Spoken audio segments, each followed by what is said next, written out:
ไปเบิ่งเจ้าพัดข้าวเนี่ยม่วนเสียงอายุ16 ปีเก่งเลยทุกคนเลยแต่ว่าบ่มีคันมีคนมักก็แต่ว่าเจ้าเอาไปเบิ่งเจ้านี่ก็เป็นคนดุมัน ไปชิมัดกีฬาปานิว เจ้าสิเลือกผู้บ่าวแบบใดเจ้าสิเลือกสเปคเจ้าแบบได้ก็ได้ถ้าเขามักคอย การเจ้าตัวดิซะแม่เว้ย เห็นตัวจริงก็ เออ คันบ่เห็นแล้วบ่มักเลย เวลาเอากันสิว่าอายุ60 ปีเจ้าก็เอิ้นพอเลยเนาะเอิ้นอายบ่ เอิ้นผู้ฮัก พอฮักคือชีวิตน้องสาวเพิ่นนี่ผัดข้าวนึ่งข้าวเก่งๆทุกคนฝ่าฟืนตักน้ำมื้อนี้น้องฮู้ยังไอมาเยี่ยมมาหยามเจ้าบ่ฮู้บ่อายสิขอแต่งงานเจ้า ได้บ่ ได้ เงินผู้ใหญ่ใจดีฝากน้ำอายเด้อขอให้น้องซื้อเกลือซื้อปิงนัวเอาพอดีเลยมื้ออื่นก็คือได้ซื้ออาหารจะออกให้งานหมู่เด้ขอบใจผู้ใหญ่ใจดีก่อนเนี่ย ขอขอบใจ ผู้ใหญ่ใจดี ใจดี จากประเทศไทย ประเทศไทยอยู่ดีมีแฮง ขอให้อายอายุมันคนยืน ขอให้อายุมันคนยืนนี่ต่อไปขอให้อายได้เงินกลับคืนเท่าพันเขาเด้อ ดีใจจักเปอร์เซ็นต์ ร้อยลอยเลยเนาะ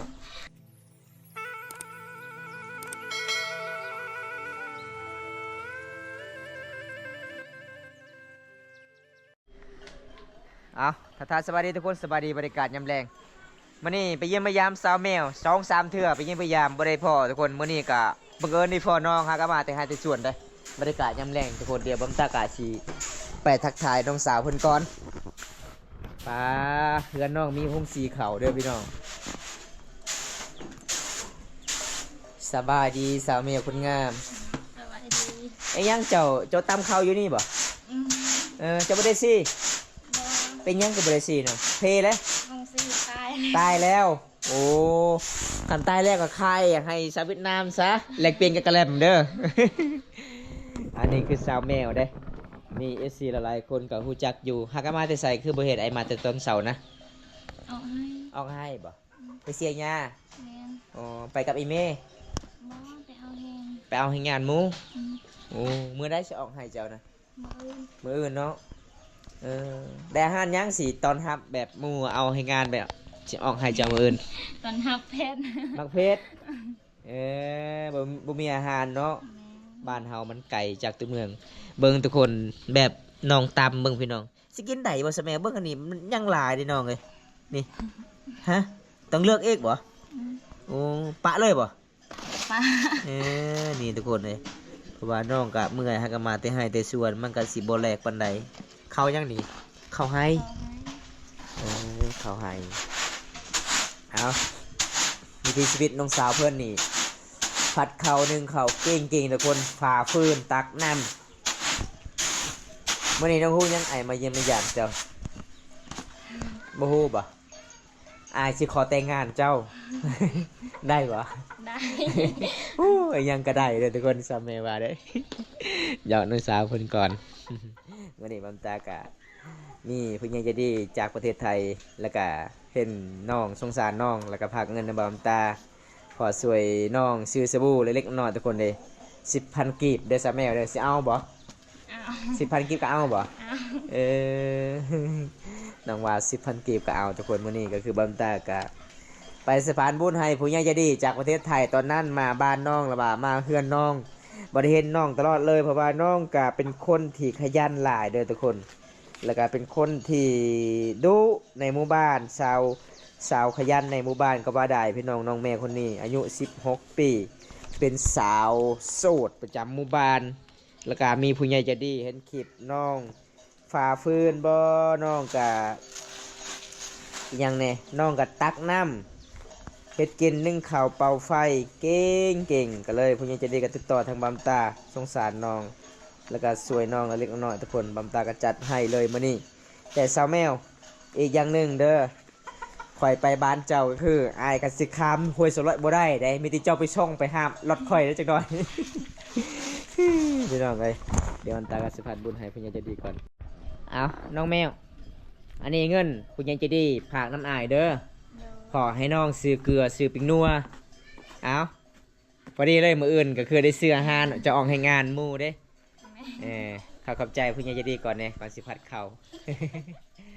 เป็นอยู่บอกขอบใจนะบ่เป็นอีกแล้วบ่เป็นค่อยเอาคืนนิดหน่อยเอาตอนนั้นเก่งจะขอบใจ เอาขึ้นกั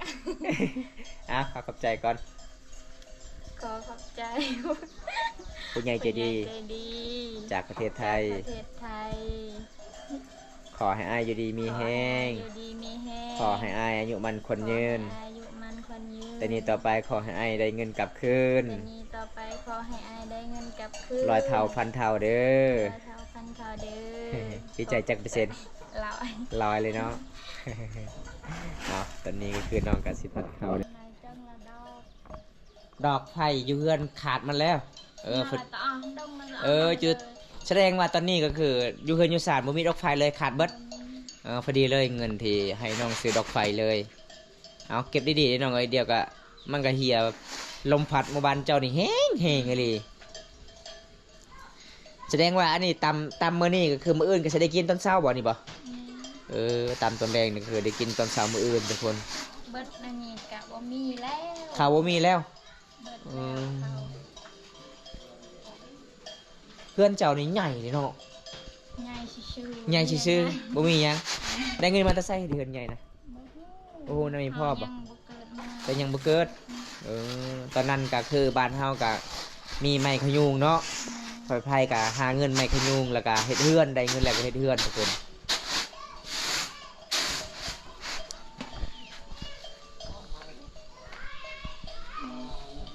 อันนั้นหายก็อ้อดอกไม้หายก็อ้อดอกดงหายก็น้ำพัง อีพ่อแม่จะไปไสคือบ่เห็นอยู่เฮือนนะ นอนอยู่ใน นอนอยู่ไห้เบิดเขาเจ้าบ่ได้กลับเนาะแสดงว่ามื้ออื่นเจ้าก็สิไปนำแม่พ่อแม่อยู่ไห้ พ่อคอยให้อยู่หายใกล้ๆนี่ให้ลูกผู้ เฉพาะเจ้านี่เฮ็ดผู้เดียวตั้งหากบ่โอ้อายุ16 ปีเฮ็ดให้คนเดียวทุกคนเลยกว้างอยู่บ่ให้เจ้าบ่เนาะ สำหรับคอยแบบสำนันเลยเห็ด พอเขาเฮ็ดได้เนาะปีหนึงมีจักซอบเขานะ 5กระสอบ 5กระสอบบ่กุมกินทุกคนเลยอันนี้ก็คือน้องกลับมาแต่ไห้แต่สวนเลยฝนตกคันฝนบ่ได้ตกสำเนียงยำทันนิมาเด้อทุกคน อันนี้ก็สิเอาไว้เกลือหมูเนาะห้ามเลยเนาะยังหลายได้ชาวแมวบ่แม่นห้ามได้นี่ได้เข้าเด้ ยังบริทัน ก่อนเลยคิดว่าจะพัดแล้วเอาให้น้องพัดเข้าต่อฮงซีกาแฟแล้วอันสิเพฮงซีมันชิยากต้องสื่อมดยกทางจักมันเลยทุกคนเลยสิแปลงบ่ได้ไม่ติกระเจ้าซื้อยกมันเลย เนี่ยไอ้บรรจาเราไว้เลยแล้วพวกเบี้ยเราไว้ แสดงว่าอยู่เฮือนเจ้าก็มีแต่เจ้าน้องผู้สาวเนาะน้องกับผู้ชายอายกับผู้ชายอายเจ้ายังบ่ทันเอาเมียบ่ฮะ ไปเอาเมียแต่ไส้ไพ่สิมาก เป็นหยังคือบ่มีคนมักอายบักหล่อๆหนึง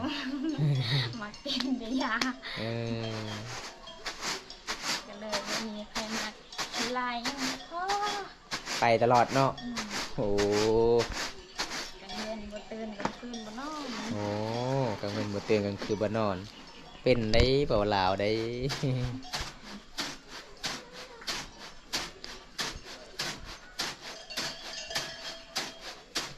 อันนี้ก็สิเกลือหมูเจ้าจักโตะ ยังบ่ได้ไปเอา ยังบ่มีหมูบ่แสดงว่าตอนนี้ก็คือเจ้าก็มีห้ามแล้วก็ส่งให้คนที่มีหมู อืม โอ้หลังจากได้ลูกก็สิแบ่งกันเนาะแบ่งกันกับบ่หลายเดิเฮาสุกกับตัวนึงเขาให้แบบนี้ทุกคนเลย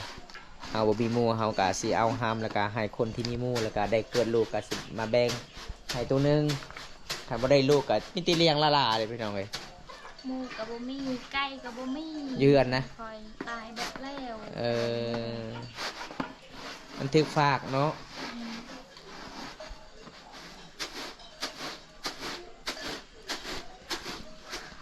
มหายไปนี่เลยเห็ดผมไม่ เมื่อคืนนี่มืดเลย อืม บ่มีฮอดไผทรายบ่มีฮอดดอกโอ้ดอกค่ากับค่าบัดเดียวเนาะทางตลาดทางอยู่ถึงทุกคนนี่น้องบ่มีเงินเพราะว่าอีพ่อไอ้แม่เพิ่นก็นอนอยู่หน้าบ่แม่นนอนอยู่หน้านอนอยู่ไห้ ให้บ่มีนะ หน้าบ่มีนอนอยู่ไห้แบบพระเจ้าก็เฮ็ดให้ทุกคนเลยปลูกเขาวเสียหญ้าให้ก็เลยนอนอยู่ไห้เลย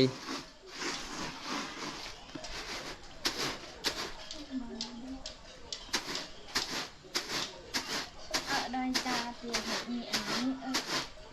เนี่ยเด้อ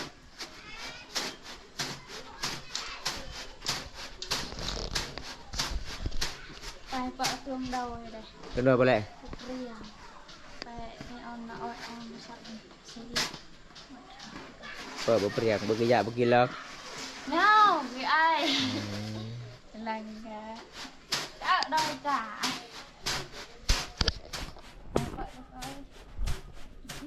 อยากไปดำนาอยู่เมืองเพนพุ่นไปรับจ้างอยู่พุ่นอีก บ่มีข้าวกิน โอ้บ่มีเขาวกินไปรับจ้างอยู่พุ่นนี่ทุกคนไปรับจ้างอยู่เมืองเพนไปดำนาเขาเจ้าหมดทงหนึ่งจักกระสอบเขาเจ้าให้เขานะซึ่งว่าเขาดำยังบ่ฮู้บ่เออ เคยดำแต่ตั้งแต่น้อย เขาให้ไล่บอกเขานะ ๆชอบ หนึ่งกระสอบ กระสอบกะประมาณ4 มื้อ สี่มือกินเบิดเออหนึ่งกระสอบกันหนึ่งกระสอบข้าวเปลือกแล้วเนาะเอาสี่มันบ่ฮอดได้หนึ่งกระสอบเด้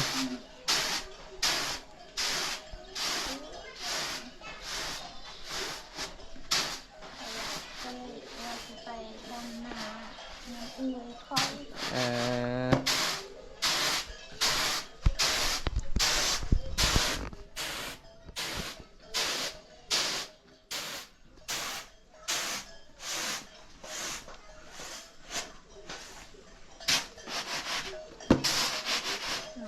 เฮ็ดโลดไปเบิ่งเจ้าพัดข้าวนี่ม่วนเสียงข้าวห้องชากชากอายุ16 ปีเก่งเลยทุกคนเลย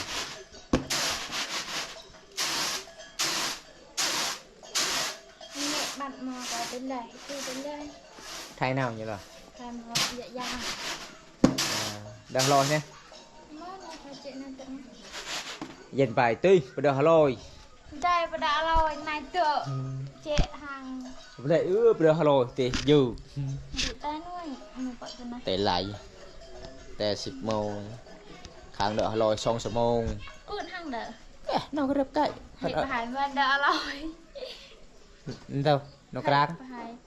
มันเห็ดดาเรา เดินฮัลโหลปื้นอันข้าง แต่ก็เปิดมันมีอะไร ในแชทเจอเดินฮัลโหลในแบบเดินกลุ่มเงินแชทก็เปิดหน่วยเดินตัวไหนเดินกลุ่มมาในเทอมหนึ่ง เยอะ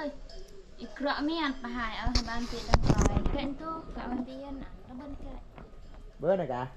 ได้เบิ้ลมาสักวันล้ อาการติพื้นติ ำก็ก่อนบ่อยเลยมานั่งเดอะละจอให้ตา ฟ้าคือสีเหลืองอันนี้สามีไว้นี่ กลุ่มเด็ดโดยตาเลยจอ นี่เห็นบ่เอาหยากเลยทุกคน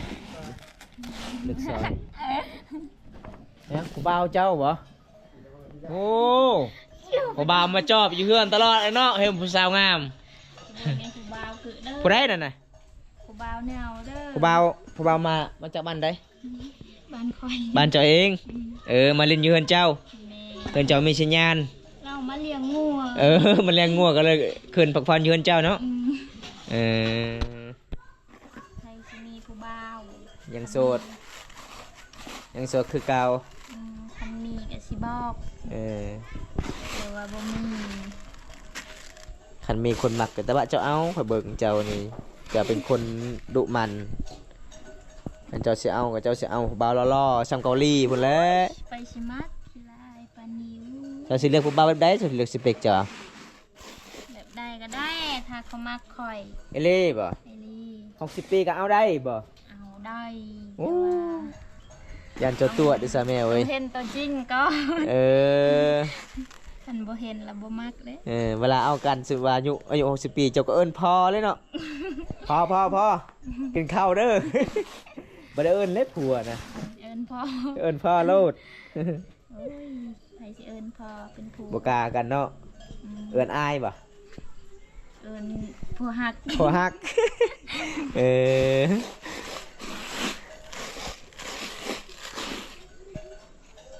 เอาผัวฮักกับผัวฮัก ขนาดคนงามๆยัง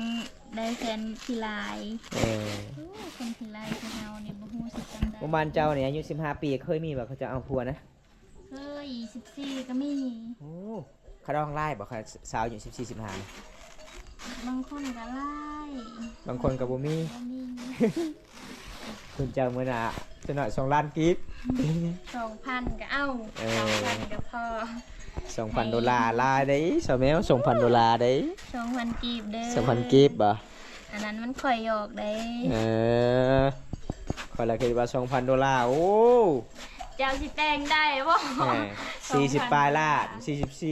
44ลาด ถ้าเป็นคนงามๆก็แต่งเขาสิแต่งได้แต่ว่าขี้ลาย